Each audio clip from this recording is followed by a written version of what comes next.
ketika mendapatkan kalimat radhiyallahu anhu, ya, itu betul gelar untuk sahabat laki-laki. Perempuan anha, tapi keteladanan sifat mereka yang kita ikuti meneladani sahabat. Karena sahabat paling dekat dengan Rasulullah sallallahu alaihi wasallam. Maka kita berharap mendapatkan percikan ridha Allah itu walaupun tidak sama nilainya dengan mereka. Maka latihannya seperti tadi. Ya, satu aja, jangan banyak-banyak dulu. Satu, berusaha untuk meningkatkan syukur dan keagungan kepada Allah Subhanahu wa taala. Satu aja. Jadi kalau dapat baju baru, ya, yang ditingkatkan syukurnya itu kepada pemberinya. Bukan senang karena bajunya. Kalau kita sudah bisa bersikap seperti itu, dunia jadi netral. Nggak ada berlebihan. Baru punya motor baru udah keliling komplek, tin. Mari Pak sholat yuk. Padahal cuma pengen ngasih tahu nih motor baru. Ya, nggak ada bedanya. Dan biasanya berkahnya naik. Kalau sudah berkah itu munculnya asas manfaat. Manfaat. Apa manfaatnya? Manfaat itu kebutuhan. Kalau haus, butuhnya minum. Apapun yang ada, alhamdulillah. Kasih air bening, alhamdulillah. Susu, masya Allah. Ya, teh, alhamdulillah. Apa saja nggak ada masalah. Karena memang fungsinya menghilangkan apa? Haus. Semakin berkurang berkah, semakin tinggi nafsu, semakin banyak keinginan. Yang ada pun belum terpakai, tidak bisa digunakan. Itu radhiyallahu anhu. Dapatkan itu ya, karena ayatnya di Al-Bayyinah umum. Nanti akan meninggal, kalau sudah dapat ridha Allah, meninggalnya dimudahkan. Tenang gitu. Insyaallah. Malin saya lihat Kiai Rifki itu Masya Allah, habis ngasih tausiah salawat pada Nabi, meninggal. Ada yang sedang mengajar salah satu syekh di Saudi, sama itu pas menerangkan la ilaha illallah, begitu la ilaha illallah, meninggal. Ada yang sedang ngaji, meninggal. Ada yang sedang itikaf di masjid Pasar Rebo itu, ada yang pernah itikaf, dan beliau yang merawat masjidnya itikaf, sedang puasa lagi, Masya Allah, cuman tidur-tiduran aja gini gitu, meninggal. Tenang, hati-hati yang tidur-tiduran tuh ya.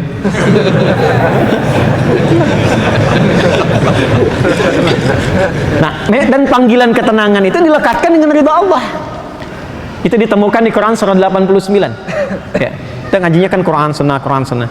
Di surah 89 Al-Fajr ayat 27 sampai 30. Ya ayyatuhan nafsul mutmainnah irji'i ila rabbiki radiyatan mardiyah.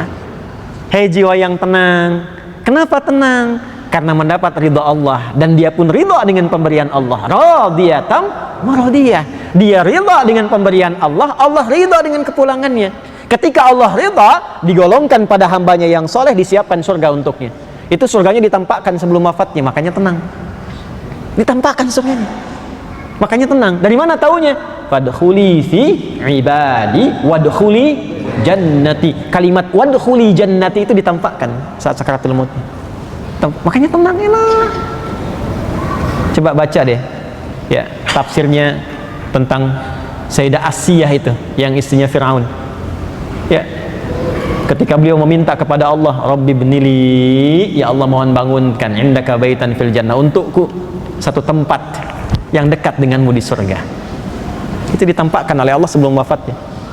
Jadi begitu Fir'aun ingin menyiksanya, diikat di tiang ya, saat ingin dihabisi, beliau memohon kepada Allah untuk ditampakkan itu ya, dan memohon ya wafat ajalnya itu tiba sebelum disiksa oleh Fir'aun itu, sehingga tidak merasakan sedikit pun. Ya, orang beriman itu semakin tinggi dimuliakan oleh Allah. Maka apa yang terjadi? Ditampakkan langsung senyum. Begitu senyum, Fir'aun komen. Nah, komennya Fir'aun itu langsung dislike saja, nggak usah di subscribe. Langsung dislike saja. Kata Fir'aun, nah, kurang lebih seperti dia membahasakan ya, ini perempuan mau disiksa kok senyum, katanya. Karena perkara iman itu bukan perkara yang tampak dalam mata secara langsung, tapi yang dirasakan di dalam hati. Begitu hati merasakan dengan paripurna, ditampakkanlah oleh Allah apa yang tidak biasa tampak dalam kehidupan, ditampakkan ya. Nah, kalau yang demikian ditampakkan dalam kehidupan, itu artinya ada tingkat keimanan saking lemahnya perlu tampak gitu. Masya Allah, tomat dibuka kok ada gambar Allah. Karena andanya nggak pernah sadar saat makan tomat untuk syukur pada Allah. Gitu, saking tipisnya iman sampai dibuka, supaya dilihatkan nih. Masya Allah, awannya berbentuk Allah. Karena anda nggak pernah sadar saat lihat awan, siapa yang menciptakannya. Apa sampai harus disusun dulu lafaz Allah sampai anda sadar? Padahal berapa banyak ayat menebar, inna fi khalqis samawati wal ardi waqtilafil laili wan nahari la ayatin liulil albab. Siapa itu ulul albab? Alladzina yadhkurunallaha qiyaman wa qu'udan wa 'ala junubihim wa yatafakkaruna fi khalqis samawati wal ardi rabbana ma khalaqta hadza batila subhanaka faqina adzaban nar. Dan itu dibacanya itu sunnahnya tiap bangun tidur. Oh, baru tahu ya. Coba ngajinya dibanyakin. Coba cek di Sunan Abu Daud, nomor hadis 1367. Sunan Abu Daud nomor hadis 1367. Rawinya dari Ibnu Abbas radhiyallahu taala anhuma. Itu sunnah kebiasaan Nabi. Bangun dari tidur itu sudah begitu, sehingga melihat apapun tuh tersambung dengan Allah. Bangun tidur lihat istri, dilihat sebagai amanah Allah. Kalau sebagai amanah nggak mungkin menzalimi. Lihat anak sebagai titipan Allah. Kalau sudah melihat sebagai titipan Allah, nggak mungkin tuh diabaikan. Nggak akan pernah disekolahkan di tempat yang jauh dari Allah. Nggak akan dibelikan pakaian yang terbuka auratnya karena takut dengan Allah. Pulang ditanya. Dibiasakan begitu. Nah, kalau berzikir itu bukan cuma dibacakan, dirasakan sampai ke hati, supaya jadi pedoman dalam jiwa. Nah, kalau sudah hidupnya radhiyallahu anhu, kemudian wafatnya radiyatan mardiyah, maka saat pulangnya waridwanullahi akbar. Dia mendapatkan ridha Allah yang lebih tinggi dari apapun, termasuk surga. Ridha Allah itu nomor satu. Nomor satu.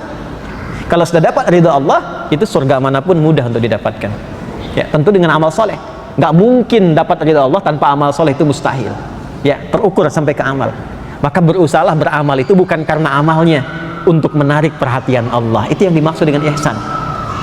Kalau sudah menjadi ihsan, namanya muhsin, jamaknya muhsinin. Kalau sudah jadi muhsinin, Allahu Akbar, dapatlah cinta Allah subhanahu wa ta'ala. Di Quran surah ketiga ayat 134 di ujungnya, wallahu yuhibbul muhsinin.